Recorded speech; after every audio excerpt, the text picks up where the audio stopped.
இன்னும் சொல்ல போனால் இல்லஸ்டேட் வீக்லி என்ற பத்திரிகையில குஷ்வந்த் சிங் அவர்கள் ஆசிரியராக இருந்த பொழுது அழகாக எழுதினார். முஸ்லிம்கள் இந்த நாட்டில் சிறுபான்மையாக இருந்தாலும் உடலாலும் பொருளாலும் செய்த தியாகத்திலே, வெள்ளையர்களை விரட்டுவதற்கு செய்த தியாகத்திலே தங்கள் சதவிகிதத்திற்கும் மேல் அதிகமாக பங்களித்த சமுதாயம் முஸ்லிம் சமுதாயம். இப்படி சதவிகிதத்தை தாண்டி தியாகம் செய்த சமுதாயமாக முஸ்லிம்கள் திகழ்கிறார்கள் என்று நற்சான்று வழங்குகிறார்.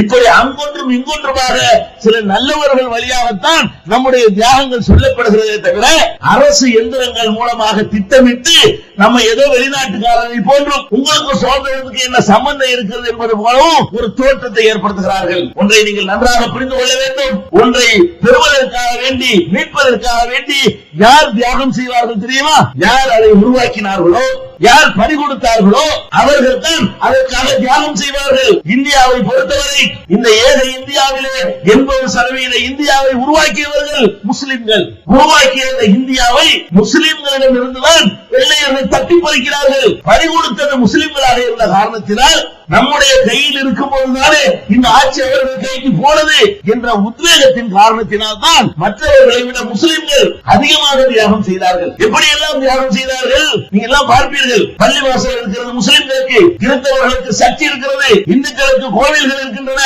இப்படி பல்வேறு மதத்திற்கும் ஆலயங்கள் இருக்கின்றன. இந்த ஆலயங்கள் எல்லாம் எதற்கு பயன்படும்? வழிபாடு நடத்துவதற்குத்தான் பயன்படும். ஆனால் வெள்ளையர்கள் இந்த நாட்டை ஆட்சி செய்த பொழுது வழிபாட்டு தலத்தையே நாட்டின் விடுதலை கூடிய தலமாக மாற்றிய சமுதாயம் முஸ்லிம் சமுதாயம். பள்ளிவாசலிலே வெள்ளிக்கிழமைகளிலே நடத்தப்படுகிற ஜும்மா உரைகளில் இந்த வெள்ளையர்களை எதிர்த்து நாம் போராடி ஆக வேண்டும், இவர்களை நாட்டை விட்டு விரட்ட வேண்டும், அது நம் மீது சுமத்தப்பட்ட மார்க்க கடமை என்றெல்லாம் நம்முடைய உலமாக்கள், மார்க்க அறிஞர்கள் அன்றைக்கு வீர முழக்கம் செய்தார்கள். எந்த அளவுக்கு உத்வேகத்தை ஏற்படுத்தினார்கள் தெரியுமா? நம்முடைய அப்பன் பாட்டன்மாருக்கு சொன்னார்கள், முஸ்லிம்களே நீங்கள் வெள்ளையர்களுடைய உடையை அணியாதீர்கள், அதே போல வெள்ளைக்கார கிராப் போட்ட காரணத்தினால கிராப் போட்டாதீங்க என்று சொன்னார்கள். அதே மாதிரி வெள்ளையர்களுடைய மொழி ஆங்கிலம், ஆங்கிலம் படிக்காதீங்க.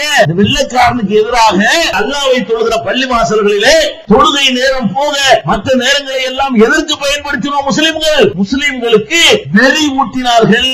அந்த வெறியின் விளைவாகத்தான் குஷ்வந்த் சிங் சொன்னார்ல, அதாவது சதவீதத்திற்கு மேல் முஸ்லிம்கள் தியாகம் செய்தார்கள். அது ஏற்பட்டதுக்கு என்ன காரணம்? நமக்கு மார்க்க ரீதியாகவே நமக்கு உத்வேகத்தை நம்முடைய முன்னோர்கள் ஊட்டினார்கள். அந்த உத்வேகத்தின் அடிப்படையில் தான் வெள்ளையர்களை எதிர்ப்பது நம்முடைய மார்க்க கடமை. மற்றவங்க எல்லாம் மார்க்க கடமை நினைக்கல. வெள்ளையர்களை எதிர்ப்பது மார்க்க கடமை என்று நினைத்த ஒரு சமுதாயம் முஸ்லிம் சமுதாயம்.